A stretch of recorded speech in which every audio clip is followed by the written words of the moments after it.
Bonjour à tous, c'est Théo de TN Cars. Aujourd'hui on se retrouve pour une nouvelle vidéo pour Ovango. Alors là on est sur le run 400 mètres à Saint-Joseph sur l'île de la Réunion. Et les gars, c'est une dinguerie. Là on voit vraiment le potentiel des voitures qu'on a sur l'île tout simplement. Il y a encore plein de belles machines qui n'ont pas pu venir aujourd'hui malheureusement. Mais on a déjà un petit aperçu de ce qu'on peut voir habituellement sur les autres runs. Mais là sur du 400 mètres. C'est-à-dire que là les gars, c'est vraiment là qu'ils vont tester leur voiture et la pousser, pas forcément au maximum, mais la pousser comme ils n'ont jamais pu la pousser sur du 200 mètres par exemple. Bon les gars, ça c'est la machine qui a fait le record aujourd'hui tout simplement. Donc ils l'ont dit les chronos, hein, c'est tout simplement surprenant sur 400 mètres les gars, sur 400 mètres, c'est ça qu'il faut vous dire. Elle était première aujourd'hui, elle était première aussi sur le run King of Essence. Je pense que pour l'instant, c'est la King toute catégorie de l'île de la Réunion tout simplement.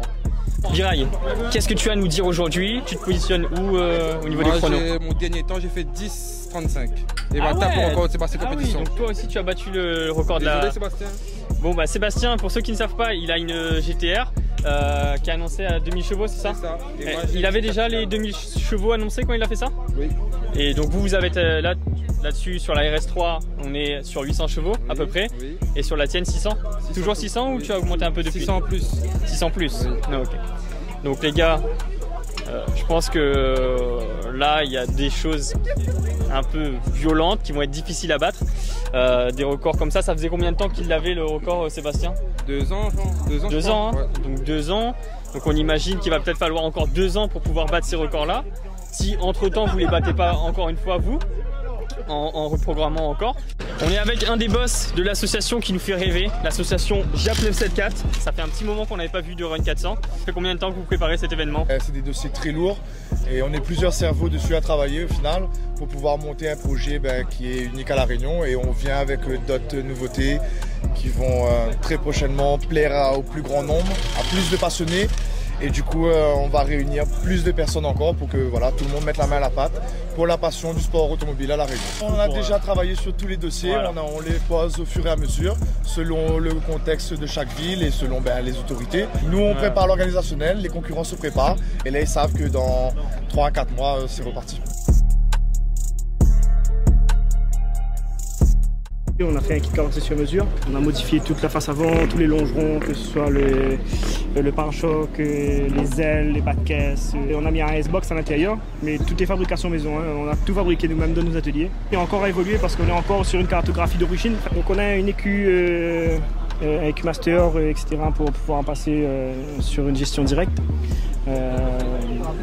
Donc c'est pour ça que je dis qu'il y a encore de quoi faire. Et ça là, l'échappement qui sort au niveau du capot, ça gêne pas quand tu accélères, tu vois quand même quelque chose? Non, ça va, ça va. Après le truc c'est que c'est une 4 roues motrices, donc il n'y a pas forcément beaucoup de place pour passer par-dessous. Donc on est un peu obligé de faire comme ça. Donc on est obligé de le faire. Après pour le Run 400 là, on était obligé de changer le pare-brise. Donc on l'a changé ce matin. Ah, spécialement pour le Run 400? Ouais, en fait le pare-brise d'origine, la ligne d'origine avait cassé, le support moteur avait cassé et ça avait tapé contre le pare-brise d'origine. Ok. Du coup ils nous ont refusé l'accès. On nous a dit si on change pas le pare-brise, du coup on peut pas faire la compétition d'aujourd'hui. Est-ce que tu peux nous ouvrir le capot pour qu'on fasse voir un petit peu ce qu'il y a sous la bête? Ah ouais, le capot tu l'enlèves complètement quoi. C'est un moteur 150, il n'y a pas, on va dire, d'extrême modification. Comme je vous ai dit, il y a l'admission qui va à l'intérieur parce qu'il y a un Icebox. Ok. Donc après il y a un turbo de BMW qui est modifié, pareil, c'est un VK. C'est quoi comme BMW? F10. F10. Donc c'est un 2269. Après la boîte, c'est une boîte préparée, on a un embrayage bidisc. Après on a quelques pièces au niveau du moteur, mais comme je vous dis, il y a encore de quoi évoluer. Il y a encore de quoi. Et puis voilà, une gaine d'air pour amener un peu d'air frais. Et comme je vous ai dit, le calculateur, c'est un calculateur de type d'origine. Donc toute la face avant, c'est une face avant faite sur mesure avec un radiateur d'Evo 10, radiateur d'huile, radiateur de gazoil. Ah, il y a un peu de tout en fait dans cette voiture. Hein. C'est de tout, mais c'est 100% fait à La Réunion. Est-ce que tu peux nous mettre 2 petits coups de gaz pour voir un peu ce que ça donne niveau sonorité? Bonjour, voiture.